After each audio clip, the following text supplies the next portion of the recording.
Bonsoir à toutes et à tous, Alors, on se retrouve, c'est le premier cours du Rav Eitan Fison de la nouvelle saison avec Midreshet Yehuda Manitou et tu veux nous parler du problème de la ville pervertie, Bechavod Eitan. alors, voilà, juste pour répondre à ta question, par rapport à l'année, pour l'instant, il n'y aura pas de cours en Zoom avec moi, avec la Midreshet Manito, parce que de ce que j'ai compris, pour l'instant, avec la Midreshet Manito, je fais un cours en live, en vrai, pas en Zoom, qui est destiné, je crois, à un public un peu plus jeune, à la synagogue de Emouna, tous les dimanches à 20h sur la Torah de Manitou. Donc, a priori, c'est ce qui était prévu cette année pour Midrashit Manitou. Si vous demandez un autre cours en Zoom, eh bien, faites le savoir aux instances de la Midrashit Manitou. Moi, je ne suis que votre serviteur et je ne fais que ce qu'on me dit. Donc, d'après Brigitte, il y a eu demande des gens un peu plus âgés qui demandent un cours et ça va venir. Ah, bah ok, bah alors dès que vous savez, prévenez-moi. Il n'y a pas de problème. Alors, les amis, en attendant, on est en préparation de, voilà, les fêtes, Rosh Hashanah, tout ça, nanana. Et donc, on va parler de la ville pervertie. Alors, la vérité, c'est que ce n'est pas la vraie traduction, la ville pervertie. Évidemment, on ne va pas parler ni de Tel Aviv, ni de n'importe quelle ville que vous pourriez penser. En fait, je voudrais parler avec vous du problème de ce qu'on appelle dans le langage de la Torah, Ir Anidachat. Ir Anidachat. Alors, la vraie traduction, ce n'est pas la ville pervertie, mais c'est la ville exclue. Nidach, mis de côté, mis au banc de la société. De quoi parle-t-on? Eh bien, on l'a lu dans la paracha, donc de la semaine dernière, Ir Anidachat, c'est quoi? Eh bien, lorsqu'on va avoir toute une ville qui va faire l'idolâtrie, Avodah Zara, elle est considérée comme étant Ir Anidachat, et son din, c'est d'être détruite jusqu'à la moelle. Ouah. Mais attendez, 2 secondes. Je vais revenir à ma ville Anidachat, parce qu'on est quand même en train de parler de la Teshuvah et on espère être un peu plus Bessameach que Rasra. Mais 2 secondes. Moi, j'aimerais poser des questions de base au niveau du système judiciaire de la Torah. Si quelqu'un, je ne sais pas moi, a volé, ok, il a volé, disons, 10 000 shekels. Il a volé 10 000 shekels et il a été pris la main dans le sac, les témoins ont témoigné, il est coupable d'avoir volé 10 000 shekels. Qu'est-ce qui se passe? Bien, le Beth Din va le condamner à non seulement rembourser les 10 000 shekels, mais en plus donner le double. Bon, très bien. La sentence est tombée. Imaginez-vous, notre bonhomme fait teshuva. Mais une teshuva sincère. Il regrette d'avoir volé ces 10 000 shekels. Est-ce que ça le rend quitte de devoir rembourser sa dette? Est-ce que ça le rend quitte de la punition de devoir payer le double? Bien sûr que non. C'est très bien qu'il ait fait tchouva, mais la punition due à son acte, bah, il l'aura quand même. Prenons un exemple un peu plus extrême. Shimon et Lévi. Shimon a tué Lévi. Bon, bah, c'est pas très cool. Il a été vu par 2 témoins qui l'ont prévenu, si jamais tu fais ça, tu risques d'être condamné à mort parce qu'il a par lapidation. Et Shimon a dit, je m'en fiche, je veux quand même le tuer. Et il l'a tué. Et les témoins l'ont amené au Beth Din. Et il a été condamné à mort. Et là, Shimon, parce qu'il a rencontré le grand rabbin d'Israël qui est venu le rendre visite, et il comprend que c'est pas bien ce qu'il a fait, il fait Bémet Tchouva, Tchouva Gdola. Ça va très bien. Mais est-ce qu'il va quand même se faire tuer? Ben oui. C'est pas parce que tu fais Tchouva que ton action n'existe plus. Tu as fait une action, et cette action, eh bien, elle mérite un résultat. Ça, c'est vrai dans tous les domaines de la Torah, dans toutes les halachot. Maintenant qu'on a dit ça, on peut revenir à notre sujet de ma ville Nidachat. Nous dit le Rambam dans Mishneh Torah, Sefer Hamada, Ilchot Avodah Zara, chapitre 4, halacha 9. Achar kach sholchim lahem shne talmidei chachamim. Donc cette ville Nidachat, qui a été reconnue comme telle, c'est-à-dire toute la ville fait Avodah Zara, on leur envoie 2 rabbins, Le'azir otam ou Le'achaziran, pour leur faire teshuva. Im chazru ve'asu teshuva, s'ils ont fait teshuva, excusez-moi, voilà, s'ils ont fait teshuva, mutav, c'est bien. Ve'im amdu beivlaltam, bet din metzavim lechol Israël la'alot alehem la tzava. S'ils ne veulent pas faire teshuva, le bet din ordonne à tout le peuple juif de venir faire la guerre contre cette ville et de les massacrer. Ve'em tsarim alehem ve'orchim imahem milchama, ad shetibaka ha'ir. Donc, très bien, s'ils n'ont pas fait teshuva, on fait la guerre contre eux. Mais s'ils ont fait teshuva, on ne fait pas la guerre contre eux? Ben non. S'ils ont fait teshuva, ein ir anidachat. Et c'est ça qui me pose problème, et c'est ça notre question de base de notre étude aujourd'hui. Comment ça se fait que dans ir anidachat, s'ils ont fait teshuva, ben c'est comme si rien ne s'était passé. Alors que je répète, dans tous les autres cas, quand tu fais teshuva, ben ton action, tu l'as quand même fait. La question est claire? Ouais? Alors très bien. Maintenant que la question est claire, venez, on va rentrer dans notre étude. Notre étude d'aujourd'hui s'appelle la grande teshuva. À teshuva à Gedola.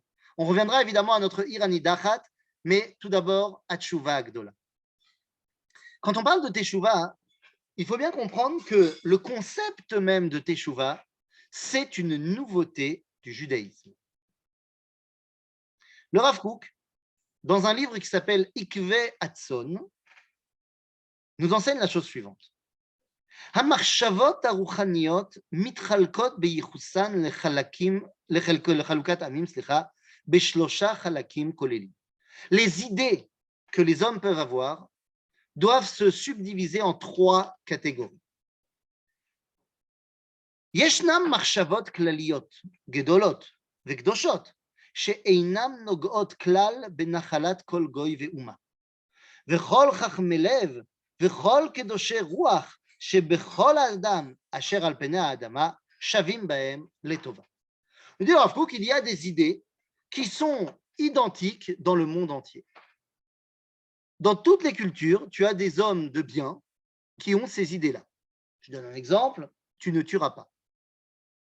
Tu ne tueras pas, ce n'est pas une idée propre au peuple juif. D'accord? Ça, c'est la première version. Des idées qu'on retrouve partout. Deuxième style, עוד מין שני יש, שבעצם הדברים אינם כל כך כלליים עד שאין הפרש באיזו שפה ולשון מאיזה בין אומה שיאמרו, ומכל מקום הם סמוכים לרגשי לב ולהשפעות מעשיות באופן קרוב עד שהם משתנים מצד הסגנון שלהם לפי תוכנה של כל אומה, לפי דרכיה ומחשבותיה. Il y a un deuxième style d'idée qui de manière générale, se retrouvent chez tout le monde, mais la façon de les mettre en pratique peuvent varier en fonction des idées de chacun, en fonction des cultures de chacun, en fonction des endroits et des époques. Par exemple, prenez la démocratie. L'idée de la démocratie, c'est une idée qui est partagée par beaucoup, mais la façon de la mettre en pratique va varier en fonction de l'endroit, en fonction des différentes influences. Mais il y a une troisième sorte d'idée. dit le Rav Kook, ויש גם כן מין שלישי, של מחשבות של אמת ושל קדושה שהן מיוחדות דווקא לישראל. Le troisième style, ce sont des idées qui sont made in Israël, qui sont propres à nous, que nous avons lancées. לא רק מצד הסגנון, כי מצד התוכן והפנים. ומי שבא לערב בדברים הללו נטיים של חוץ, הרי הוא מערבב ופוגם. Ces idées-là sont propres à Israël et tu ne peux pas faire rentrer des choses de l'extérieur. Quelles sont ces idées? Eh bien, la première d'entre elles, dit le Rav Kook, c'est ha-teshuva.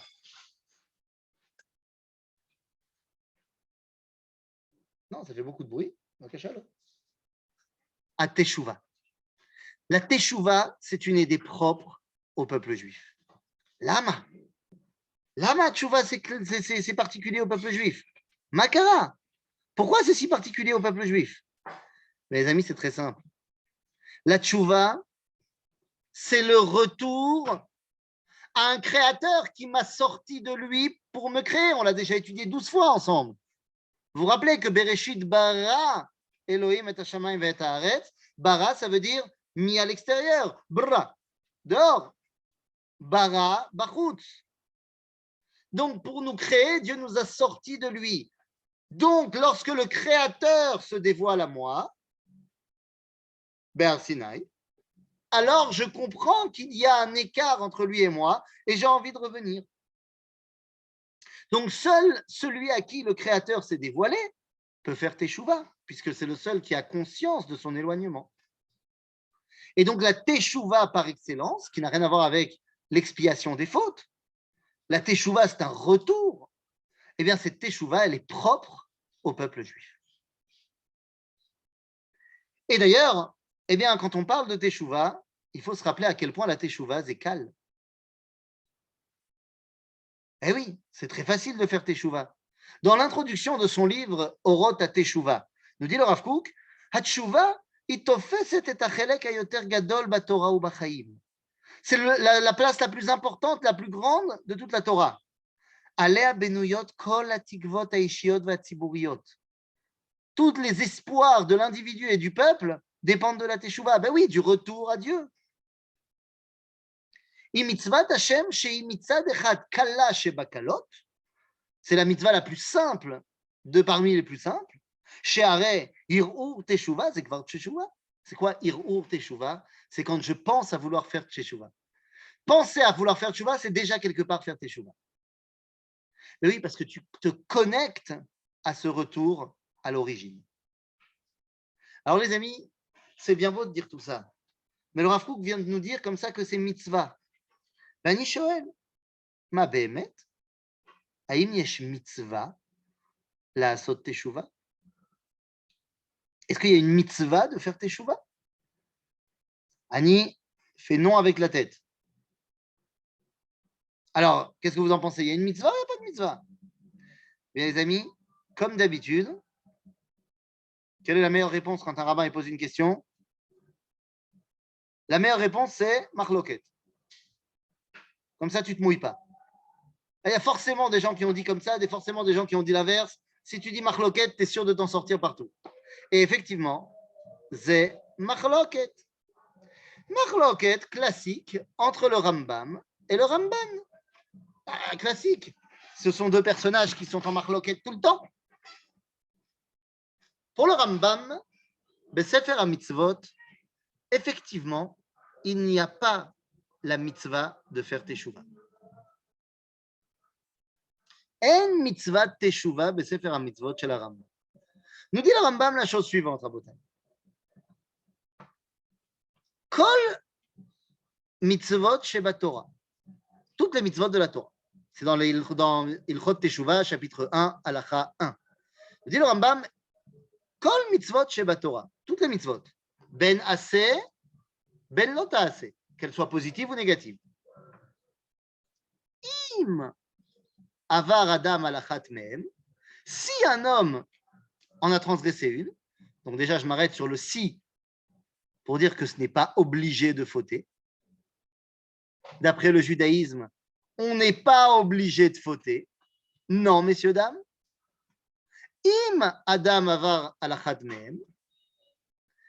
Alors, nous dit le Rambam, kshe teshuva veyashuv michet'o. Lorsqu'il fera teshuva et qu'il reviendra sur sa faute. Mais 2 secondes, pourquoi est-ce qu'il y a cette redondance? Pourquoi tu ne me dis pas lorsqu'il fera teshuva de sa faute? Eh bien, parce que les amis, la teshuva n'a rien à voir avec les fautes, c'est ce qu'on vient de dire. La teshuva, c'est une volonté de retour à Akadosh Baruch Hu, pas parce que j'ai fauté, mais parce que j'ai été créé, donc éloigné du Créateur, mais je n'ai pas fauté. Si j'ai fauté, alors je m'éloigne encore plus. Mais à l'origine, je n'ai pas fauté. Donc, Sheya se teshuva de manière générale, Asgam yashuv michet'o. Alors, nous dit le Rambam, chayav leidvadot lifnei Hashem. Pour le Rambam, la mitzvah ne consiste pas à faire teshuva, mais si jamais tu as fait une erreur, de faire le vidouille. C'est-à-dire de dire la faute que tu as faite. Mais pour le Rambam, il n'y a pas de mitzvah de faire teshuva. Vous savez pourquoi il n'y a pas de mitzvah de faire teshuva pour le Rambam? Eh bien, parce que c'est la même raison pour laquelle il n'y a pas de mitzvah de manger. Il n'y a pas de mitzvah de respirer. Il n'y a pas de mitzvah d'habiter en Eretz Israël. Parce que c'est évident. Le Rambam nous dit, dans ses Shorashim, chapitre Shoresh 14, que les mitzvot qui sont du domaine de l'évidence, ce ne sont pas des mitzvot. C'est normal de manger, donc on mange, ce n'est pas une mitzvah. C'est normal de respirer, ce n'est pas une mitzvah. C'est normal de vouloir revenir à son origine, ce n'est pas une mitzvah. Donc pour le Rambam, c'est une évidence. C'est même pas possible de penser que tu ne feras pas teshuva. Et pareil, pour le Rambam, il n'y a pas de mitzvah d'habiter en Israël, c'est une évidence. Un juif, il habite en Israël, point. Maintenant, le Rambam, il écrit ça quand il habite lui-même, pas en Israël. Pourquoi? Parce que le Rambam, il sait qu'il y a des fois où tu ne peux pas, mais quand tu pourras, Bezrat Hashem, tu viendras. C'est une évidence. D'un autre côté, le Ramban, Rabbi Moshe ben Nachman, eh bien lui, il va te dire, non, c'est une mitzvah de faire teshuva. Et pas n'importe quelle mitzvah, c'est la mitzvah qu'on va voir dans la paracha de Nitzavim. On va nous dire, Vetama ki mitzvah azot al kol haTorah kula, והנכון כי על כל התורה יאמר כל המצווה אשר אנוכי מצווך היום, אבל המצווה הזאת על התשובה הנזכרת כי ושבת והשבות אל לבביך. Donc il y a une mitzvah d'après le Ramban de faire teshuva. Alors le Rambam nous dit non, le Ramban nous dit oui. Ah, ça paraît évident. Lama oui. Mais lama lo, on a dit parce que à l'origine, on ne faute pas. On s'est trop habitué que l'homme faute. J'aimerais vous dire en ce mois de Elul que peut-être que c'est un grand chidouche révolutionnaire, mais les amis, nous ne sommes pas chrétiens. Et donc, nous ne sommes pas obligés de respecter la théologie chrétienne. Ouais, c'est un chidouche. Non, parce que chez les chrétiens, nous sommes tous fondamentalement fauteurs. Nous sommes tous par essence fauteurs. Pourquoi? Eh bien parce que, sans vouloir vous offenser, si on est là, c'est parce qu'on a eu un papa et une maman qui ont fait des trucs ensemble pour que nous, on naisse à un moment donné. Or, d'après nos amis chrétiens, le simple fait d'avoir un acte intime, c'est une faute. C'est le résultat de la faute. Oui, parce que les chrétiens nous disent comme ça. Il y a marqué dans la Torah, Ve'adam yada et chava ishto. Et Adam a connu bibliquement Ève.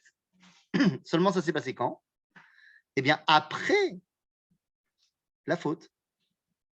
Et donc, nous disent les chrétiens, tu vois, la première chose qui se passe après la faute, c'est qu'ils font de ham-ham. Donc, ça veut dire que le ham-ham, c'est le résultat de la faute. Donc, toute personne qui est née de ham-ham, eh bien, il est fondamentalement porteur du péché originel.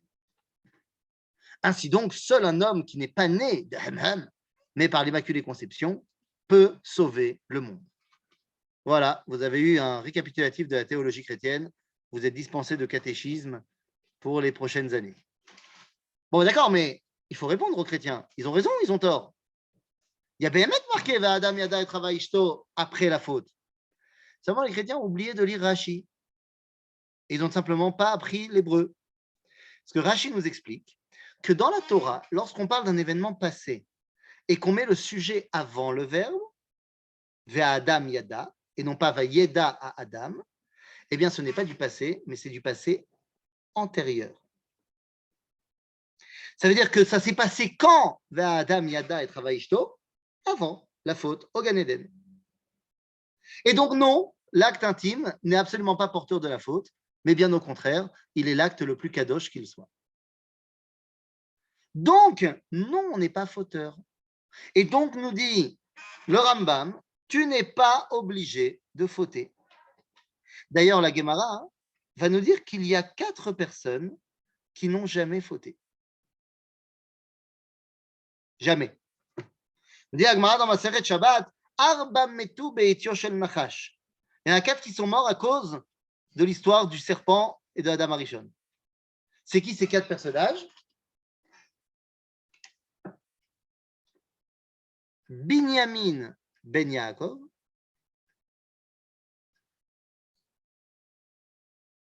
Amram, Abba Shel Moshe, Ishaï, Ishaï, Abba Shel David, et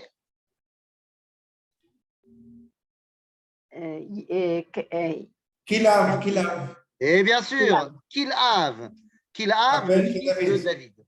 Le fils de David. Donc, c'est le troisième fils de David. Donc, vous voyez que, alors évidemment, nous on faute, ne vous inquiétez pas, mais le fait que le Talmud nous dise qu'il y en a 4 qui n'ont jamais fauté, ça veut dire que c'est possible de ne pas fauter. Alors oui, bien sûr que de manière générale, nous, on n'est pas comme eux. Mais le fait qu'on puisse ne pas fauter fait que si on faute, ce n'est pas intrinsèque. Ce n'est pas built-in dans notre identité. On a fait une erreur, bon, bah, on va corriger. Mais c'est là. Alors, une fois qu'on a dit ça, on va pouvoir commencer à véritablement comprendre de quoi il s'agit. Les amis, quand on parle ici de revenir à son origine, on parle de comprendre qu'on est par essence des créatures. Des créatures. C'est-à-dire que notre vie nous provient de l'extérieur du Créateur. Quel est le meilleur moyen de comprendre et d'intégrer le fait que ma vie me vient de l'extérieur? Parce que pour faire teshuva, il faut que je comprenne qu'il faut que je revienne vers quelqu'un. Et donc pour ça, il faut que je comprenne que je suis extérieur à lui. Pour ça, il faut que j'intègre que ma vitalité me vient non pas de moi, mais de l'extérieur. Comment je fais pour que ce soit le plus clair pour moi? C'est très facile. Je mange. Eh bien oui, ça vous est déjà arrivé de vous sentir un petit peu faible parce que vous n'avez pas mangé depuis beaucoup d'heures et que vous sentez que vous avez un peu d'hypoglycémie, que vous avez besoin de manger un petit truc pour que la machine reparte? Vous n'êtes jamais senti un petit peu faible à la fin d'un jeûne ou au milieu d'un jeûne? Évidemment, l'être humain, il a besoin de manger. La nourriture, c'est son carburant, c'est ce qui le fait avancer. Mais vous comprenez ce que ça veut dire?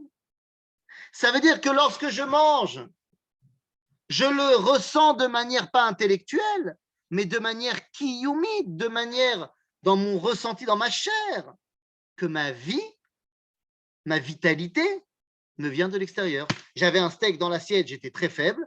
Le steak, il n'est plus dans l'assiette, il est maintenant dans mon ventre. Tout d'un coup, je me sens mieux. Bon, j'ai dit steak, je n'ai pas dit un bol de quinoa parce que je ne suis pas certain qu'on se sente mieux avec un bol de quinoa. Mais ça, c'est mon côté carnivore. Hein, après, s'il y a des véganes qui m'écoutent, eh bien peut-être qu'eux, ils se sentent mieux avec un bol de tofu. Il n'y a pas de problème, chacun son délire. Moi, un bol de tofu, ça me fait plus me sentir mal que de me sentir bien. Mais c'est chacun son truc. Ça aide. On n'est pas là pour juger.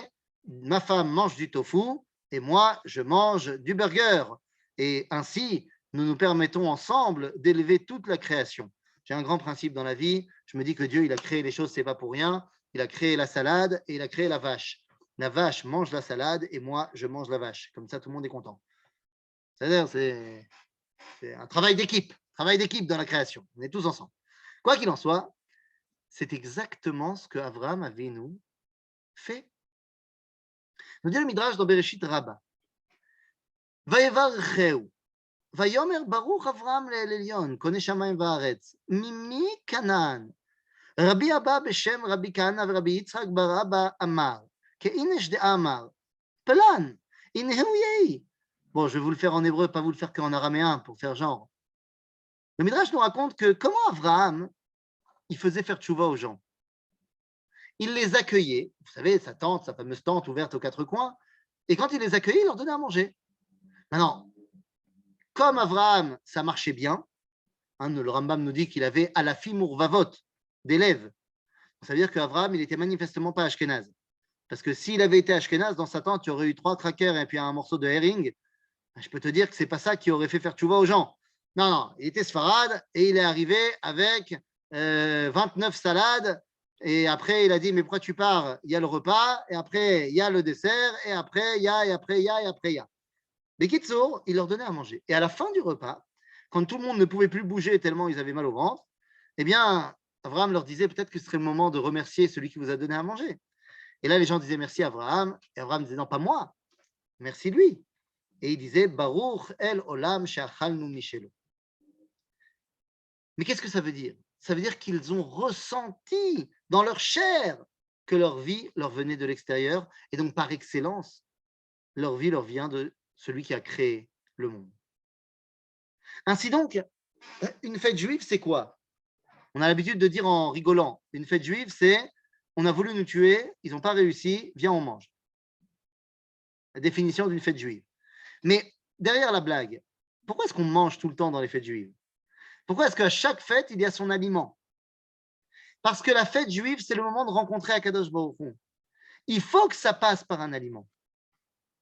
Que tu comprennes que tu es la créature d'Akadosh Baruch Hu.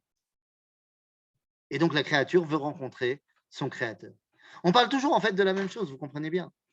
Ce qui veut dire que le tzaddik, celui qui n'a pas fauté, eh bien il peut faire teshuva. Il peut revenir à son origine. Mais celui qui a fauté, lui, il ne peut pas faire teshuva. Pourquoi? Parce qu'il doit d'abord corriger sa faute avant de faire teshuva. Et c'est ce qui explique cette Gemara dans le traité de Brachot. Il y a une Gemara dans le traité de Brachot qui nous dit la chose suivante. Amar Rabbi Yochanan, Kol haneviim kulam lo nitnabeu ella lebaalei teshuva. Toutes les prophéties des prophètes, c'est pour les gens qui sont porteurs de la teshuva. Aval tzadikim gmurim, ain lo ra'ata Elohim zulatecha. Mais les tzadikim qui n'ont jamais fauté, rien n'a été marqué pour eux. Au pligé de Rabbi Abaou, d'Amar Rabbi Abaou, non, Rabbi Abaou, il a dit autre chose. Il a dit Hamakom shebaalei teshuva omdim, l'endroit où se tiennent les baalei teshuva, tzadikim gemurim einam omdim.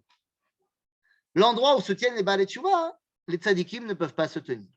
Alors moi, je me rappelle que cette phrase, on me l'avait dit quand je suis arrivé à la yeshiva et que je commençais à peine mon processus de teshuva. Et je me rappelle que ça m'a fait plaisir de savoir ça, parce que voilà, ça veut dire que j'ai une place plus forte que ceux qui ont toujours été dans la Torah. Mais en fait, ce n'est pas du tout ça que ça veut dire. Prenons un homme. Un homme, il est là. Un homme, une femme, l'homme chané. Il est là. Il faute.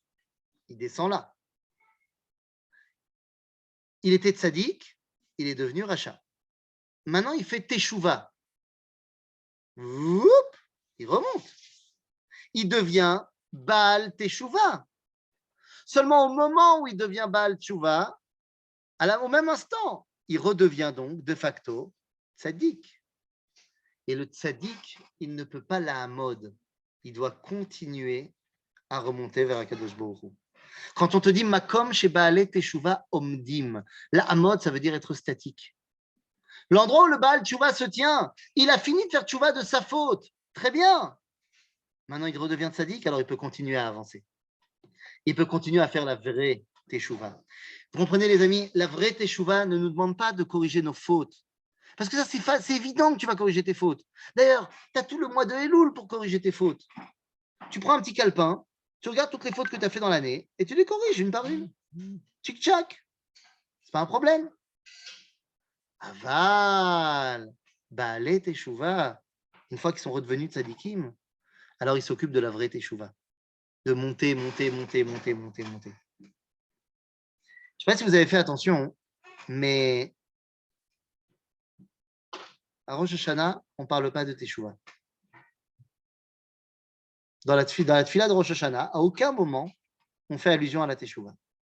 Shum davar. Lama. On fait les slichot pour les Sfaradim tout le mois de Elul, pour les Ashkenazim une semaine avant. Et on fera les slichot après Rosh Hashanah, jusqu'à Yom Kippour. Et à Yom Kippour, on fait les slichot également. Alors pourquoi à Rosh Hashanah, on ne fait pas de slichot? Pourquoi à Rosh Hashanah, on ne parle pas de teshuva? En mode, j'ai fauté. On ne fait pas al-chet à Rosh Hashanah. Pourquoi? Pour que tu puisses prendre de la hauteur. Pour que tu puisses t'attacher à quelque chose qui ne dépend pas des fautes. Pour que tu puisses t'attacher à la grandeur du retour à Dieu. Parce que malheureusement, des fois, quand tu t'occupes creux de tes fautes, ça te fait tomber. Tu te dis finalement, je suis très pourri. J'y arrive pas. J'ai fait ça, et ça, c'est pas bien. Attache-toi à la grandeur. Et donc, une fois que tu seras attaché et connecté à la volonté de revenir à l'origine, corriger tes fautes, ça se fera bekalout. Ainsi donc, nous dit le Rav Kook, dans Orot HaTeshuvah, Amar, Egam mitoch achol yigale hakodesh. Et oui, mais c'est ça qui est important, les amis. Dans le chol, on va pouvoir dévoiler le kodesh. C'est ça, faire la grande teshuva. Tu veux revenir à Akadosh Baruch Hu, tu ne peux pas le faire que au Beth Midrash, pas que à la synagogue. Dans le monde entier, dans toute ta réalité. Gam mitoch achol yigale hakodesh. Vegam mitoch hachofesh haparutz yavo haol ha'ahuv. Même dans la liberté la plus ouverte, tu vas découvrir ton attachement, ton joug bien-aimé. Nachon, je suis complètement libre et je décide de m'obliger à écouter la Torah. Dieu m'a donné un libre arbitre total, je suis libre, je fais ce que je veux. Je peux fauter, je peux ne pas fauter. Et Akadosh Baruch Hu m'a demandé, alors j'ai décidé de lui obéir. La grandeur de la Teshuvah, c'est que je peux décider de ne pas faire Teshuvah. Mais je décide de faire Teshuvah. Alors on a dit, la première Teshuvah, c'est de revenir à Kadosh Baruch Hu. La dernière Teshuvah, c'est de corriger mes fautes personnelles. Mais quelle est la Teshuvah du milieu? Entre la Teshuvah idéale et la Teshuvah individuelle. Bien les amis, entre la Teshuvah idéale en tant que créature et la Teshuvah individuelle en tant que moi, c'est la Teshuvah de Klal Israël. La Teshuvah du peuple juif. Et c'est quoi cette Teshuvah du peuple juif, les amis? À quoi fait référence la Teshuvah du peuple d'Israël? Les amis, dans la Torah, on nous parle de la Teshuvah. Quand est-ce qu'on nous parle de la Teshuvah dans la Torah? Eh bien, dans la paracha de Nitzavim, au chapitre 30 du livre de Dvarim, là-bas, on nous parle de la Teshuvah. Oh oh. Et qu'est-ce qu'on nous dit là-bas? Ve'aya ki yavou alecha kol hadevarim ha'ele, haberacha ve'haklala, asher natati lefanecha, ve'ashevota al levavecha bechol hagoyim, asher edichacha Hashem Elohecha shama. ושבת עד השם אלוהיך ושמעת בקולו, ככל אשר אנוכי מצווך היום. Et tu reviendras vers Dieu et tu entendras sa voix. Entre parenthèses, ce sera le titre de mon livre qui va sortir un jour, bientôt. Inch'Allah, Bezrat Hashem. Veshamata bekolo. Et tu entendras ta voix et tu reviendras vers Dieu.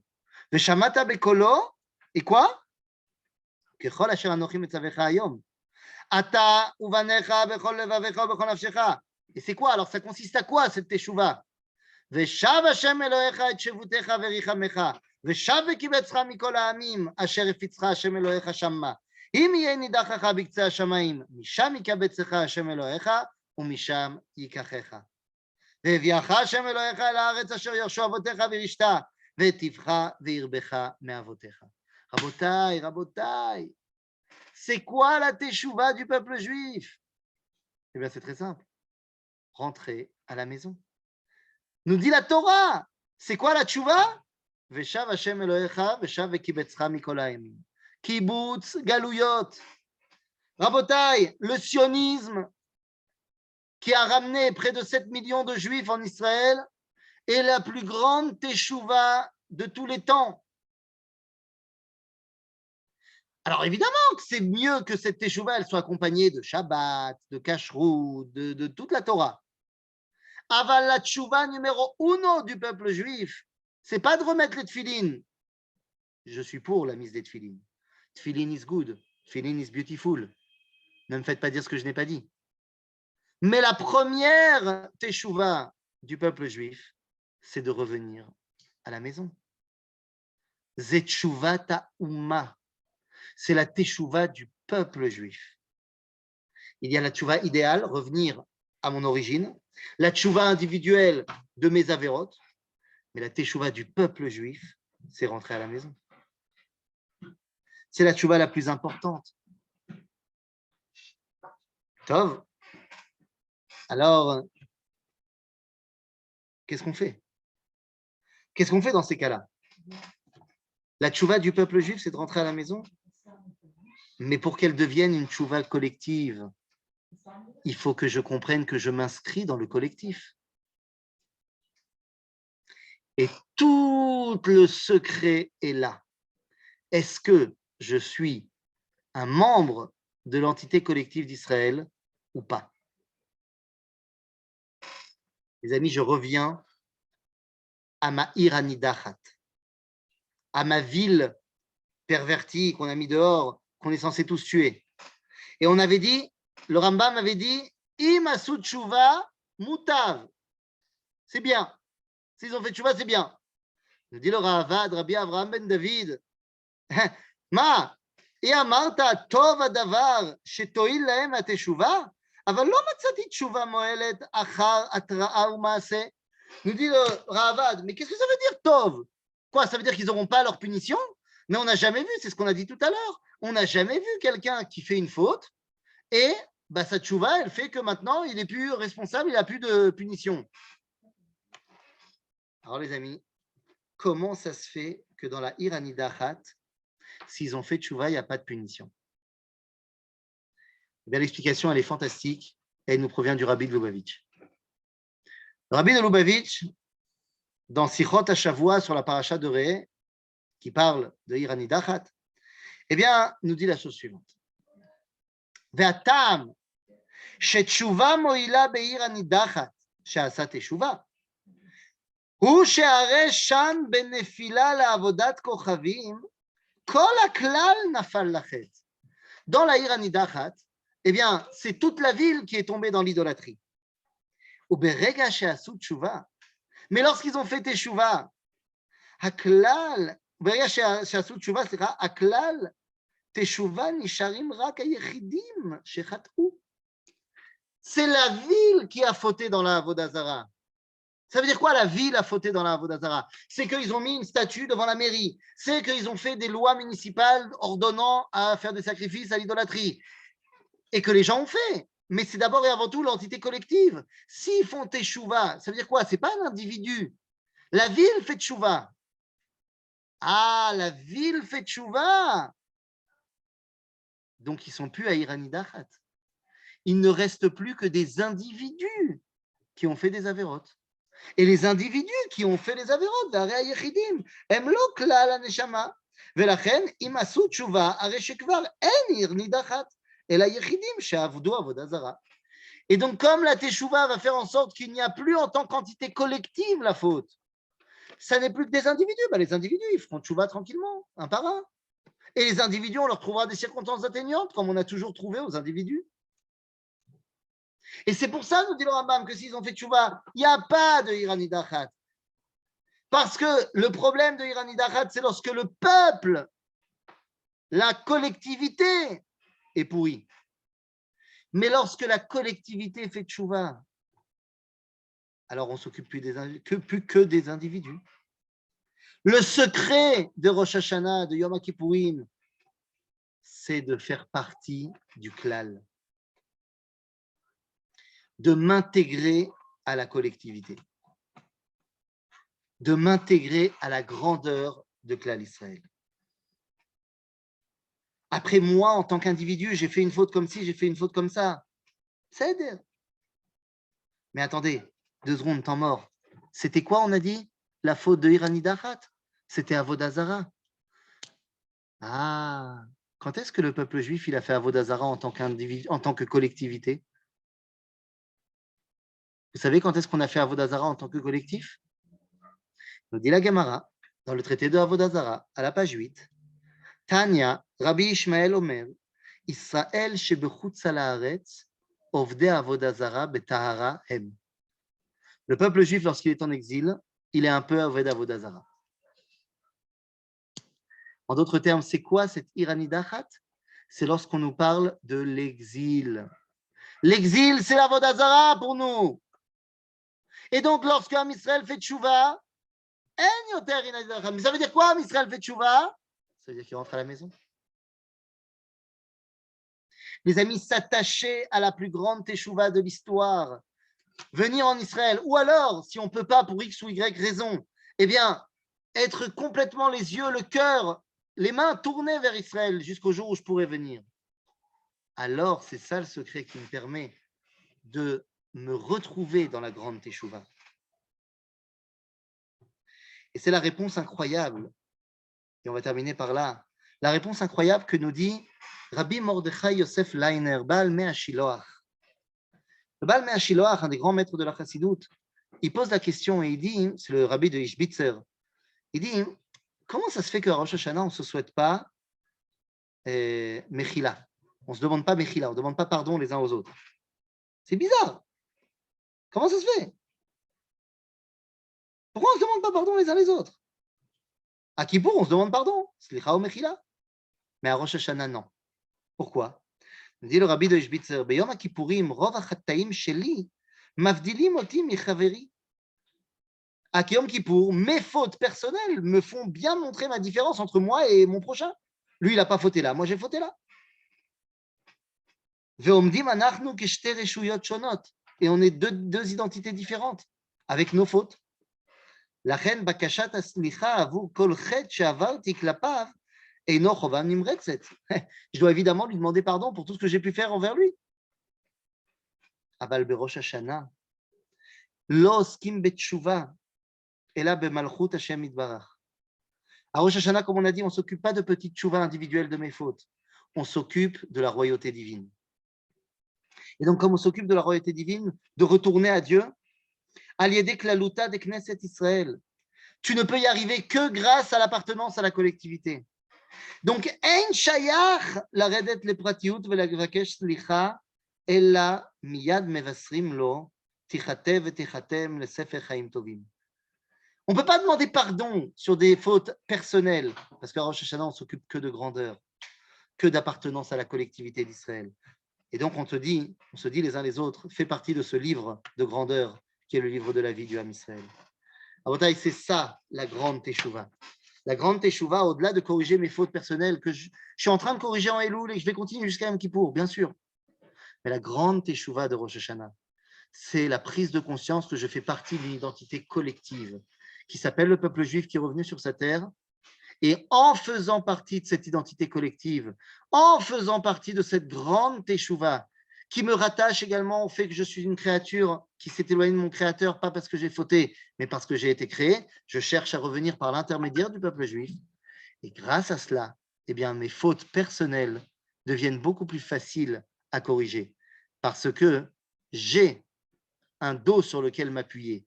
Ce dos sur lequel je peux m'appuyer s'appelle le peuple d'Israël auquel je m'identifie. Et c'est ça, la première étape de notre grande Teshuvah. Amen, Amen. S'il y a des questions, c'est le moment.